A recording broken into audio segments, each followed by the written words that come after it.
بناوی خدای گەورە میهرەبان بەڕێزان زۆر خوشحاڵم کە ئەمڕۆ لە خزمەتی ئێوەی بەڕێز و خۆشەویستدام بە خێراتنێکی گەرمی هەموو جوتیارە بەڕێزانە دەکەم و هەموو فەرماندە و پێشمەرگە قارەمانەکانیش کە لێرە لەم بۆنەیەدا ئامادەن.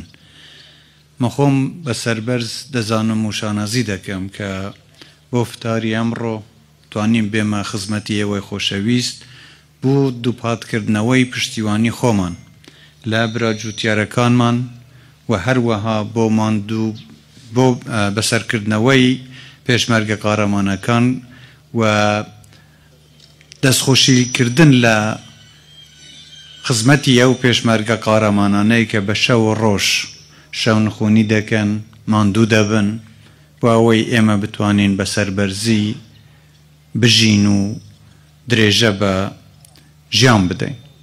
بەڕاستی ئەوەی پێشمەرگە کردوێتی هەمومان قەرزاری خزمەت و ماندووبوون و قوربانیدانی پێشمەرگە قارەمانەکانین. جێخۆیەتی سەری ڕێز و نەوازش بۆ بنەماڵەی سەربەرزی شەهیدانیش بنوێنین کە ئەوان ئەمڕۆ بەجەستە لەگەڵ ئێمە نین، بەڵام دڵنیان ڕۆحیان شادە کە ڕێگەیان لەلایەن پێشمەرگە قارەمانەکان و خەڵکێکی خۆڕاگری ئەم وڵاتە لەسەری دەڕۆن.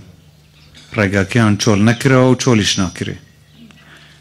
ئێمە هەمومان ئەو دیمانانەمان بینی کە چۆن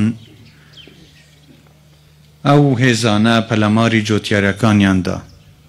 دیمانەیەکی زۆر ناوشرین بوو، بەڵام بینیمانیش کە هەر دەست بەجێ جەناوی سەرۆک بارزانەی هەرزوو وەڵامی دایەوە و لەگەڵ بەغداش قسەی کرد و ئامادەبوونی خۆشمان دەربڕی کە ئێمە ئامادەین بە هەموو جۆرێک بەرگری لە مافەڕەواکانی خەڵکی کوردستان و بە تایبەتی مافی جوتیاران بکەین. ئێمە لەسەر ئەو بەڵێنە بەردەوامین و بە هیچ جۆرێک ئێمە واز لە هیچ بستێک خاکی ئەم وڵاتە ناهێنین. بەداخەوە هەرچەندە چەندین جار بەڵێندراوە و ڕێکەوتن کراوە لەگەڵ حکوومەتی فدرالی لە بەغدا، هەر دوای دروستبوونی حکوومەتی نوێ لە دوای نووسینەوەی دەستور لە 2005 دەبوایە ئەم کێشانە چارەسەر بکرێن.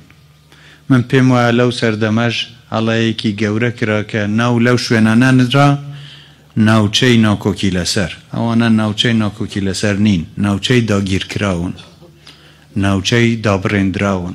ئەوانە هەمویان ناوچەی کوردستانین کە بە زۆر لە خەڵکی ئێمە سندراونەتەوە و ڕۆژێکیش هەر ئەبێ بێ خەڵکی ئێمە بگەڕێتەوە بۆ ناوچەکانی خۆیان، بەڵام بە سەربەرزی.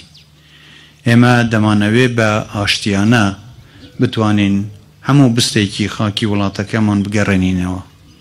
نەمانەوێ ماندوو بووین لە تند و تویژی لە شارکردن، بەڵام یەک هەڵوێستی و ئیرادەی بەهێزی خەڵکەکەمان دەتوانێت وا بکات کە ئێمە بتوانین نەک تەنیا مادەی 140 جێبەجێ بکەین، بەڵکو هەموو بەندەکانی تری دەستوریش وەکو هاتووە بەو شێوەیە جێبەجێ بکرێن.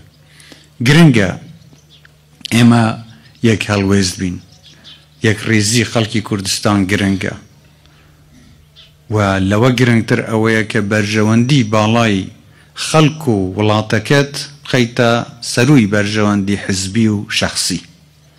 ئەگەر ئێمە هەمومان لە پێناو کوردستاندا ئامادە بین خۆمان بەخت بکەین و لە پێناو خاکی کوردستاندا یەکگرتوو بین، هیچ هێزێک پێمان ناوێری.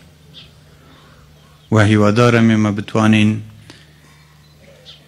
لەمە و دواش ئەوەی پێمان بکرێ لە خزمەتی خەڵکی کوردستاندا بین، لە خزمەتی ئەوەی بەڕێز و خۆشەویستدا بین و دڵنیاش بن برا جوتیارەکان لە جەنابی سەرۆکەوە لە حکوومەتی هەرێمەوە هەر هەمومان بەردەوامین لە گفتوگۆکردن لەگەڵ حکوومەتی فدرالی لە بەغدا.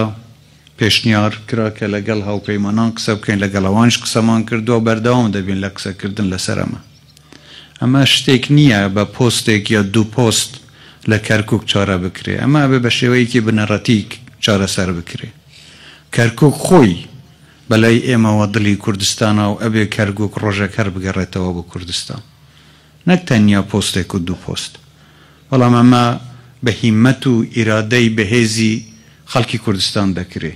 هیچ هێزێک لە ئیرادەی خەڵکی کوردستان بەقووەتر نییە. بەڵام ئەبێ ئێمە ئامادە بین لە پێناو وڵاتەکەمان، لە پێناو سەربەرزی گەلەکەمان خۆمان بەخت بکەین. من خوشحاڵم کە ئەو هەموو فەرماندە و پێشمەرگە قارەمانانە دەبینم لێرە کە ئامادەن خۆیان لە پێناو ئەو خاکە و لە پێناو سەروەری و بەختەوەری ئێوە بەخت بکەن. سپاسی هەر هەمووتان دەکەم، ئینشاءڵڵا هەر سەرکەوتوو بن و من نامەوێت لەمە زیاتر کاتیەوە بگرم.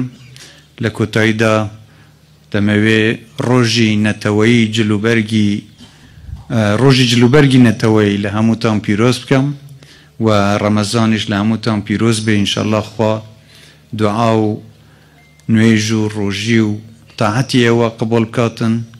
ئینشاءڵڵا هەر سەرکەوتوو دەبن، هەر سەربەرز دەبن، کوردستانیشمان ڕۆژ بە ڕۆژ ئاوەدانتر دەبێت.